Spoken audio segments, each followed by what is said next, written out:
Okay, now we're cooking with gas. After the critical success of Sonic the Hedgehog, Sega didn't miss a beat in releasing Sonic the Hedgehog 2 a year later, and to this day, Sonic 2 is still one of the most acclaimed games in the franchise. It's no secret that Sonic 2 set crazy high standards for the rest of the series to follow, and to some, they still haven't topped this game. Yeah, we're already at the pinnacle for some people. Sonic 2 is considered by fans and critics alike to be basically the perfect sequel. An improvement on Sonic 1 in every way, from level design to mechanics to graphics, Sonic 2 has it all. And for the most part, I'm right there with them. Sonic 2 isn't my favourite game in the series, but it's not far off the top. There really isn't a lot that Sonic 2 gets wrong, and I'm really excited to go into it. But let's just slow down a second, breathe, and take it from the top. It's time for Sonic the Hedgehog 2. So, would you believe that after Sonic 1's success that Sonic 2 was a bit of a bitch to make? You'd think Sega would be all in on helping their team to create an amazing sequel as soon as possible. But it didn't take long after Sonic 1 for things to start to fall apart behind the scenes. Yuji Naka, the lead programmer and co-creator of Sonic, quit Sega due to disputes over salary based on how much time it took to make Sonic 1. During the first game's production, Mark Cerny, who you might know better from his work with Sony, created the Sega Technical Institute to allow the creation of more Sega games in America, and to fuse the working philosophies of both the American and Japanese teams. Cerny managed to convince Naka to join STI, whereas other creator Natsuo Oshima remained in Japan to work on other projects. Cerny pitched Sonic 2 to Sega for the 1992 holiday season, but Sega initially said that it was too soon for a sequel, which of course they went back on soon. But this cost STI 2 months of development time and left them with only 9 months to make the game. Jesus Christ. Now, while the team was much larger, there still wasn't a lot of time to make the blockbuster sequel that Sega wanted, and therefore plenty of content planned for Sonic 2 never saw the light of day. Entire zones were cut, like Wood Zone, Hidden Palace Zone, or even Genocide City Zone. That sounds like fun. And apparently its level layout was used in Metropolis Zone in the final product. There were even planned time travel gimmicks which were totally scrapped, but ended up being the major focus of Sonic CD, the next main game. But what's really interesting is that the DNA of this idea is still present in the final product, as Hilltop Zone was originally a past version of Green Hill, and Chemical Plant and Casino Night were from Bad Futures where Dr. Robotnik won. Development was so tight that the game wasn't fully playable until 48 hours before release. That's insane, and thank God they made the deadline. Despite all the shit that they went through to get the game on store shelves, this title ended up being one of the most critically acclaimed games of the 90s, and one of the most popular 2D platformers ever. And that's with about 30% of its planned content. Yet the game was supposed to be about 3 times bigger than it actually was, but, and I know this might sound strange, I'm glad it wasn't. Sonic 2's pacing and length is almost perfect, and adding too much to it might have taken away from the quality of the zones. I think cutting what was done and perfecting what was there was the wisest decision STI could have made. Now, okay, the actual game. Well, what's going on in Sonic 2? Well, Dr. Robotnik is now terrorizing a new island, West Side Island, and he's trying to use the power of the 7 Chaos Emeralds, not 6, 7 emeralds to power his new space station, the Death Egg. Yeah, the Death Egg. How Sega continued to get away with this one is a question I don't have an answer to, but whatever, it became an iconic part of the franchise that Eggman has continued to rebuild every time it's been destroyed. You've got to give the man credit, he's persistent, but why does he keep rebuilding this thing? So Sonic once again sets out to stop him, but this time, he's not alone. On his way to stop Eggman, Sonic runs past a 2-tailed fox known as Miles Tails Prower, who's being picked on by some bullies for having 2 tails. When Sonic runs past and puts the bullies in their place, he notices that Tails is using his tails like a propeller to keep up with Sonic, and this impresses him. Sonic decides to let him tag along, introducing us to the iconic duo of Sonic and Tails. And I know 8-bit Sonic 2 was technically his debut, but of course, we see very little of this in the actual game, but the attempt to make the game's story and scale feel more epic than other platformers still shines through. I mean, you still fight Dr. Robotnik in every zone as he gives us that personal touch, but towards the end of the adventure, things start to amp up. We end up chasing the Mad Doctor onto his flying airbase by piloting the iconic plane, the Tornado. This is Sonic's plane, but it's Tails that gets to actually fly the plane. The pair attempt to board the skybase, but the Tornado is shot down and you have to make a jump for dear life to make it. And this is a big moment. I mean, Tails, your literal wingman, is shot down and his fate is left unknown, and suddenly you're alone on the skybase, taking the fight to the Doctor when he tries to escape on his shuttle. However, Tails appears in the nick of time and assists Sonic, allowing him to grab onto the side of the shuttle and be flown into outer space. Then we land on the Death Egg where we take on Silver Sonic and the Doctor in one go. And the final boss against the Death Egg robot is truly a spectacle as he towers over your tiny hedgehog frame. But upon his defeat, Sonic escapes as the Death Egg explodes, and Well, he's in outer space and the only way out is down. This leads to one of my favourite endings in the series. Sonic is falling with no hope of survival until Tails rushes to the rescue and saves him in the tornado, in a moment that truly captures the friendship between the two. Tails, you rock, man. And the ending moments just hit perfectly with the song Sweet Dreams supplementing the moment as Sonic's feet touch the tornado.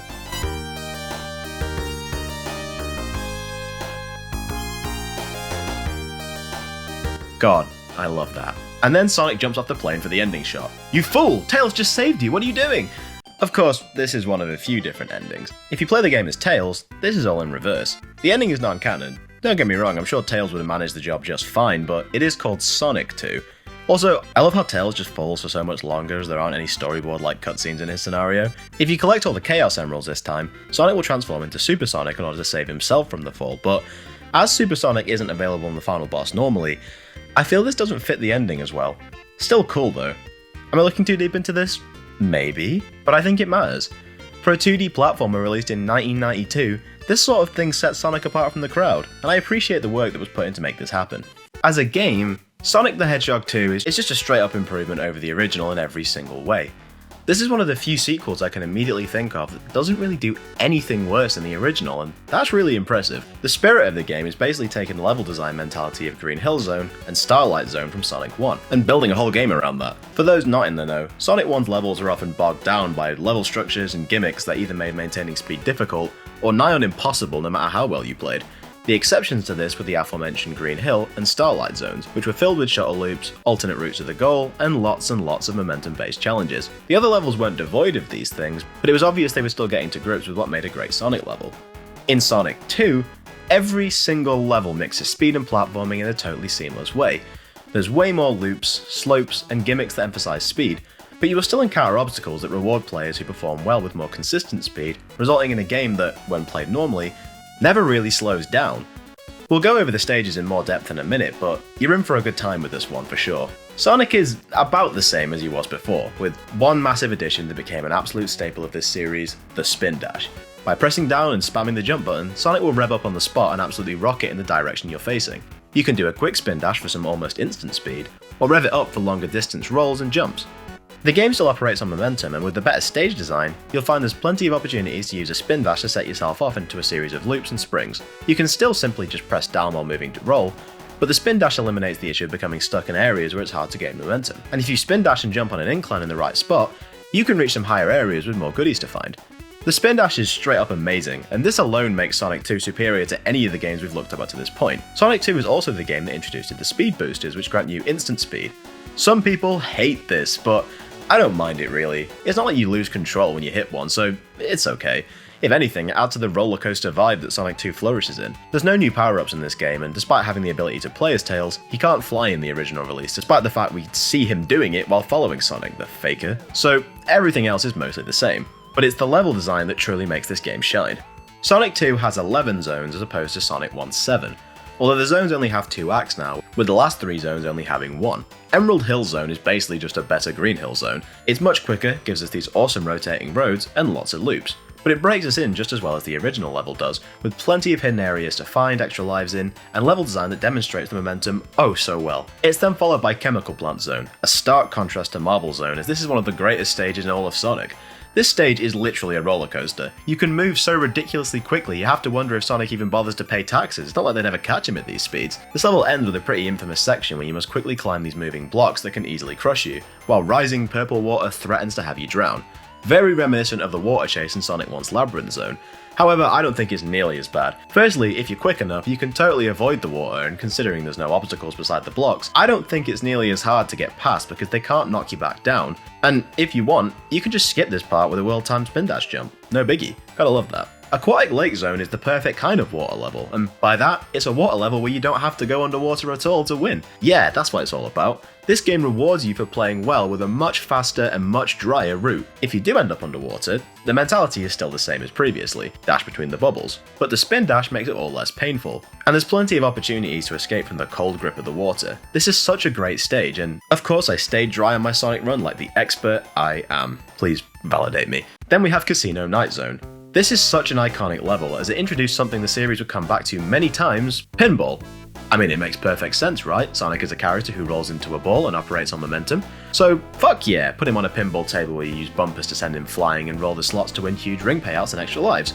Or lose them all to Dr. Robotnik, god damn it man. But it's just such a memorable zone, and I feel like it's one of the high points of any playthrough. Hilltop Zone brings back the seesaws from the previous game and has you ride on moving platforms over lava pits.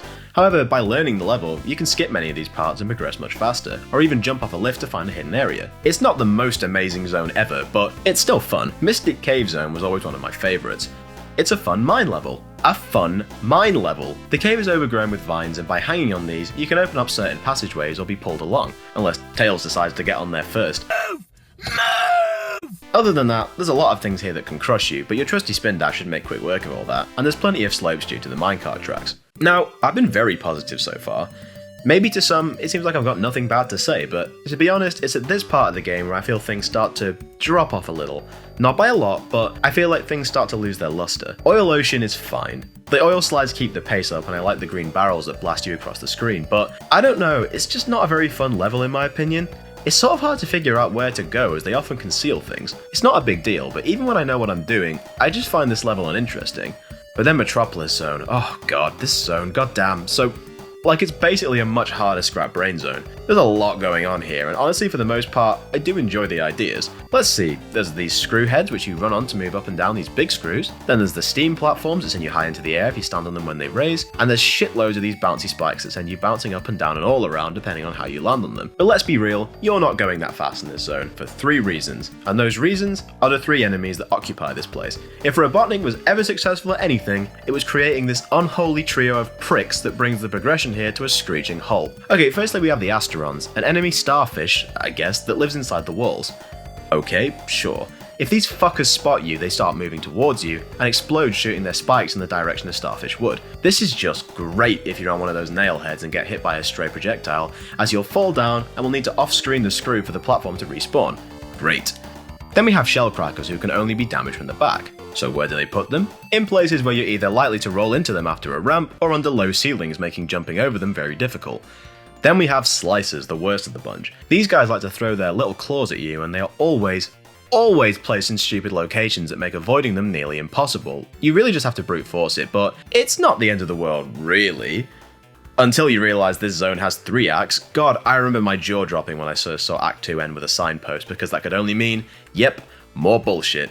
Honestly, if it wasn't for the brilliant music here, I wouldn't be best pleased. Anyway, moving on, we have the final stretch. Sky Chase isn't much of a stage. You ride the tornado to assault Eggman's skybase, but it's not really a high energetic action-packed level like it may sound, it's more of a gentle cruise and a chance to catch your breath. The tornado moves with you, so falling off shouldn't be a problem as long as you don't spin dash too recklessly. Then we get Wing Fortress Zone, which has some of the tightest platforming in the game in its first half. It's a pretty tense zone and the music really fits the bill here to make your palms sweat. However, I normally just skip most of this stage by taking damage on this fan and using the invincibility frames to clip through and land here, using that brain there. The final zone, the Death Egg, is literally a hallway and 2 bosses, so not much to talk about here.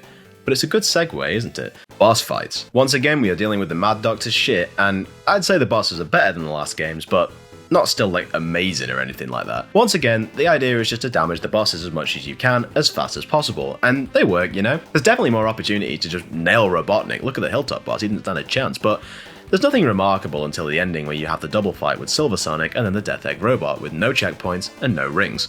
I used to hate this, but once you realise the boss's patterns, I don't think either are particularly hard. Silver Sonic is massively predictable, and if you take your time with the Death Egg robot and just don't hit him while he's walking, you'll be absolutely fine.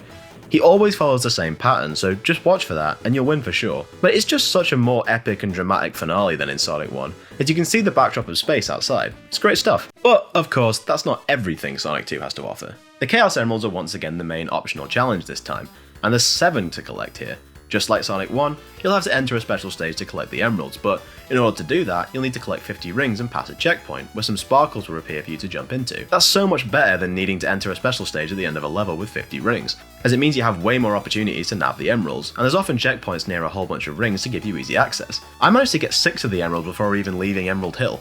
The special stages this time is the introduction of the half pipe. Sonic and Tails running down a pipe that cleverly simulates a 3D space, collecting rings and avoiding bombs to find the emerald. You move left and right and can even go all the way up to the sky to line Sonic and Tails up with as many rings as you can, as to pass the checkpoints and finally nab the emerald, you need a certain amount of rings, and it can get pretty strict. I won't lie, these special stages can be pretty hard, and there's a number of reasons for this. For one, there's plenty of bombs on the track that can blow you up, and if you play as both Sonic and Tails, Tails can pick up rings you missed, but he can also lose rings when hit, and when there's about a second delay with what Tails does to follow you, it's very easy to lose his rings. But I never got the issue people complain about with having Tails lose rings, as if you were playing alone, you wouldn't have gotten them anyway. The other issue is just the fact that with limited technology, it looks and plays clunky, with the rings only spawning in at the very last second. Now, the re-release on mobile and contained within Sonic Origins massively improved this and makes it a whole lot easier to see things coming. Plus, in Origins, you can retry special stages with the game's currency that replaces life, so once again, we have workarounds. For getting the emeralds this time though, we are introduced to Super Sonic. And oh man, what a cool transformation this is. I mean, besides the obvious Dragon Ball ripoff, Super Sonic is just cool, and playing as him has always been an empowering experience. After collecting 50 rings and jumping, you transform into Super Sonic, who moves twice as fast, jumps twice as high, and is totally invincible at the cost of 1 ring a second. It breaks the game, but that was always the point. Although you have to be careful, as you're not immune to everything, like bottomless pits. And in the original Sonic 2, if you've unlocked Super Sonic, you were using him whether you liked it or not after you got 50 rings, as simply jumping triggers the transformation, potentially making Wing Fortress Zone a nightmare and dooming you if you fell into this pit in Mystic Cave Zone. All you could do is wait for your rings to drain, or quit the game.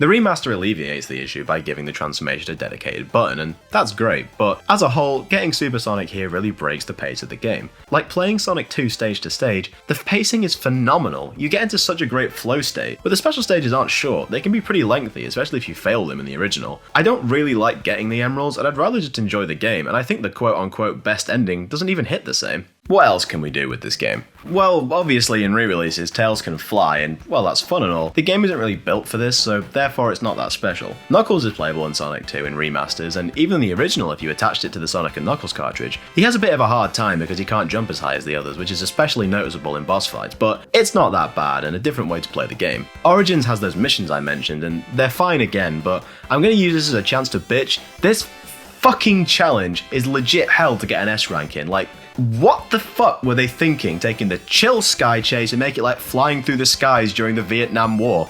Sorry, I know nobody cares, it just annoys me. There was also a 3DS version of Sonic 2 as well. You know, I could go on, but once again, Sonic 2 is on everything. Falling down the Mystic Cave pit in the remaster will actually take you to a hidden zone, Hidden Palace Zone, a level that was cut from the original release and restored here.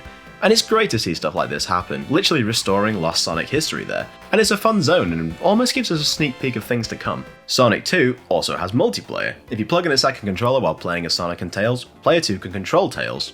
In theory anyway, as in practice player 1 will speed off and the camera will leave Tails far behind. But hey, I guess it's useful in boss fights. But there is some dedicated multiplayer where both players must race to the end with some awful screen resolution. Why is this like this? You can only pick certain stages, so that's pretty limited, but it's not great really, but I guess it's something. I wanted to wrap up by talking about the production values. This game oozes style, and the new sprites for Sonic just stand out way more than his original sprite. The shade of blue just looks nice. The worlds are even more vibrant, the backgrounds and foregrounds are massively detailed. I may not enjoy Oil Ocean, but the oil looks so treacherous and sticky, as it should. And the part where you're riding the rocket into space always looks cool. And the music, it's just a win on all fronts. I legit don't think there is a song in this soundtrack that I don't like. Every single tune fits the environment perfectly and has a great amount of variety. I love it, I just love it.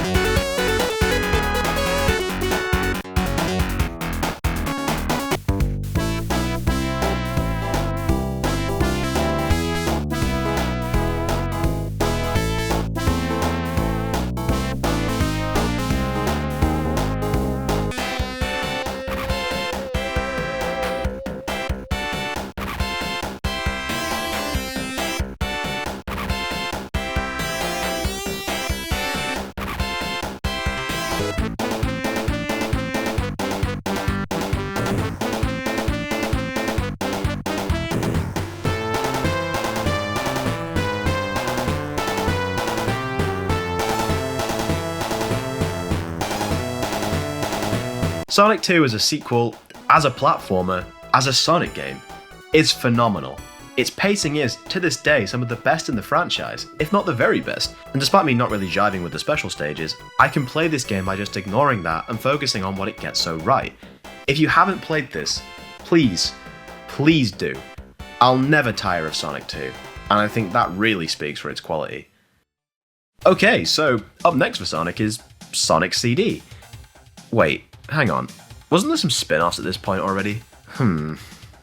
Okay, why not, sure. Next time we're with Sonic, we're diving into the first of many strange spin-offs this franchise has, with the games that came out before Sonic CD. Pray for me. I'll see you then.